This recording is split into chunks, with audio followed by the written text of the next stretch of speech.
Bismillahirrahmanirrahim. Assalamualaikum warahmatullahi wabarakatuh. Waalaikumsalam warahmatullahi wabarakatuh. Rabbi shrah li sadri wa yassir li amri wahlul 'uqdatam min lisani yafqahu qawli. Alhamdulillah rabbil alamin. Wa bihi nasta'in ala umuri dunya wa din.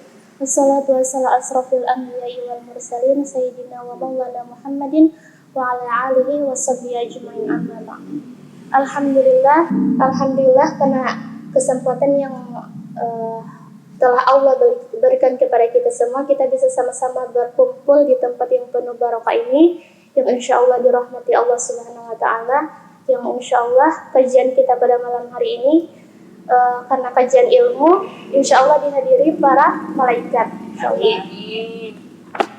Saya akan membawakan materi tentang Siti Maryam, yaitu salah satu wanita pengukir sejarah. Di dalam Islam ada 4 wanita pengukir sejarah, yaitu Maryam, Sayyidah Khadijah, yaitu istri Rasul yang pertama, dan yang ketiga yaitu Asia, yaitu istri Fir'aun, dan yang keempat yaitu anaknya Rasulullah, yaitu Fatimah Az-Zahra. Nah, yang di sini saya akan membawakannya itu tentang peran orang tua Siti Maryam. Jadi sebelum kelahiran Siti Maryam, ibundanya itu bertahun-tahun belum mendapatkan keturunan. Jadi beliau bernazar kepada Allah Subhanahu Wa Taala supaya diberikan anak, dan anaknya itu kelak akan menjadi penolong agama Allah, yaitu akan mengabdi kepada Allah Subhanahu Wa Taala. Di dalam surat Al-Imran ayat 35. Yang berbunyi, A'udzubillahi minasyaitonirrajim. Idz qalat imra'atu Imran rabbi inni nadzartu laka ma fi batni muharraran fataqabbal minni innaka antas samiul alim. Yang artinya, ingatlah ketika istri Imran berkata, ya Tuhanku, sesungguhnya aku bernazar kepadamu, yaitu janin yang ada di dalam kandunganku kelak menjadi hamba yang mengabdi kepadamu. Maka terimalah nazarku. Sesungguhnya Engkaulah yang maha mendengar dan maha mengetahui. Orang tua Siti Maryam itu menginginkan anaknya, yaitu anak yang soleha. Pasti semua orang tua menginginkan anak yang soleh dan soleha.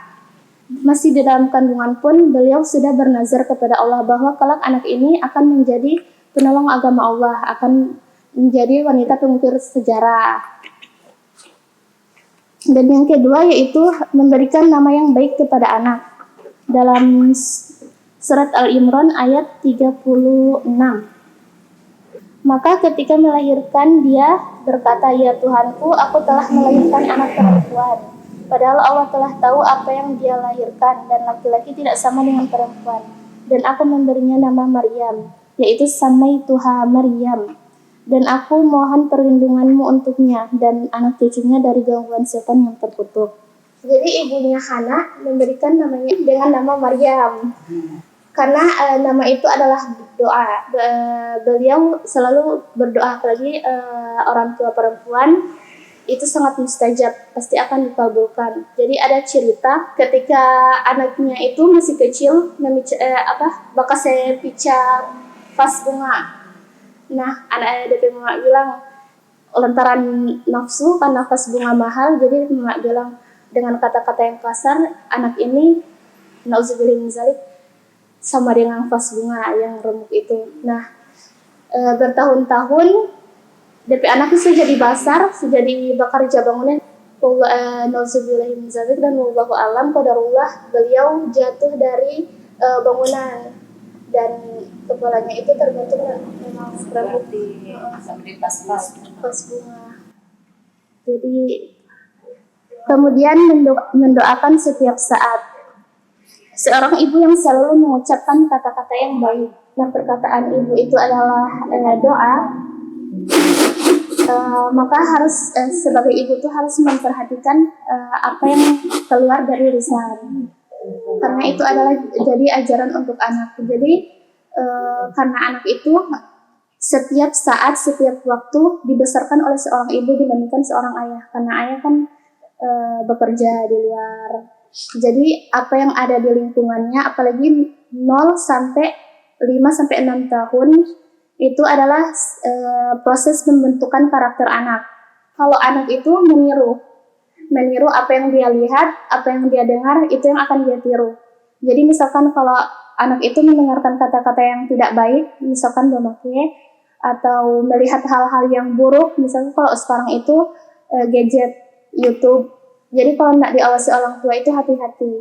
Jadi jangan sampai orang muslim tapi anak nggak bisa belajar agama, nggak bisa tahu baca tulis Al-Quran, karena minimal dia mengerjakan apa-apa yang diperintahkan Allah, yaitu syahadat, sholat, puasa, zakat, haji. Kalau misalkan mampu, insya Allah. Ketika anak sudah menjadi soleh dan soleha, pasti jika anak menjadi pengabdi Allah, yaitu menjadi penolong agama Allah, pasti dia akan berbakti kepada kedua orang tua.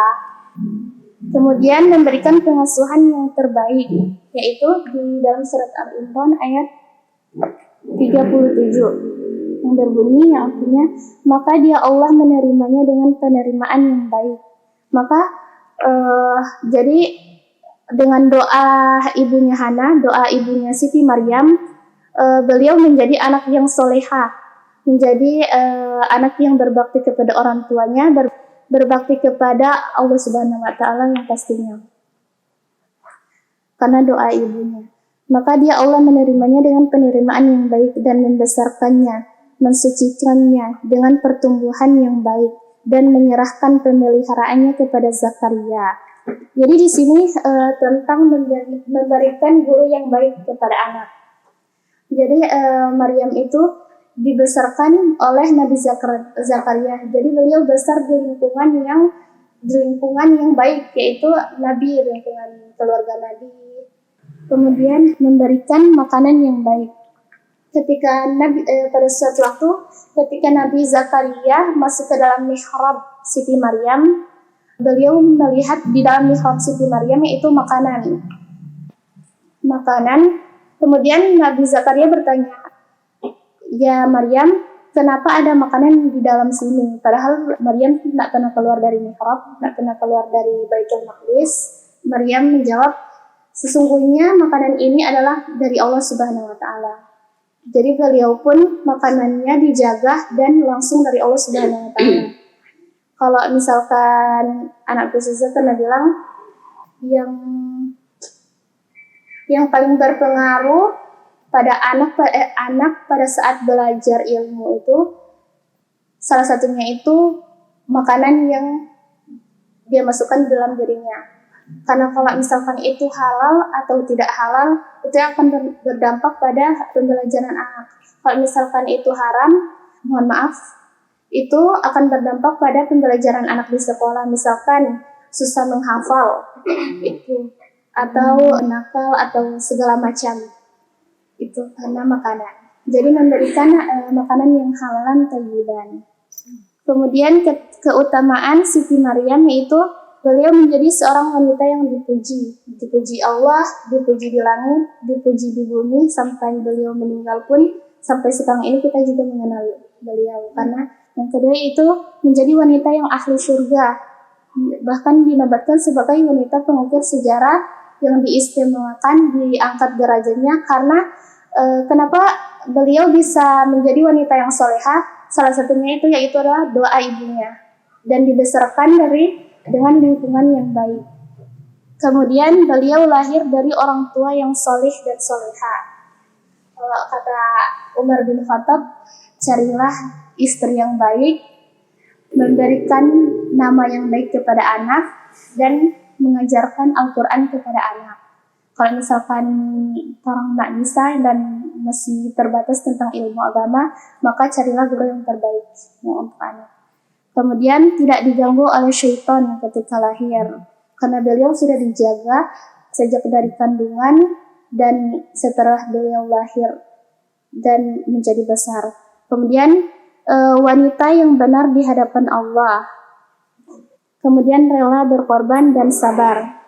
Nah, beliau sabar, tidak menyalahkan Tuhannya dan tidak menyalahkan takdir. Kata Allah, jika kamu sabar dalam ujianku, maka aku akan menambahkan nikmat atasmu. Jadi kalau kita sabar, maka derajat kita akan tinggi, kita akan mendapatkan nikmat yang banyak. Dan jika kita tidak sabar, justru kita akan mendapatkan kerugian yang sangat banyak juga. Dan nikmat Allah itu lebih banyak, bukan hanya ujian yang sekecil ini kemudian kita rapuh dan tidak bisa apa-apa kemudian menyalahkan Allah. Sesungguhnya Allah telah memberikan kita nikmat yang lebih banyak, dan Allah akan membantu kita ketika kita menyerahkan diri kita kepada Allah Subhanahu wa Ta'ala.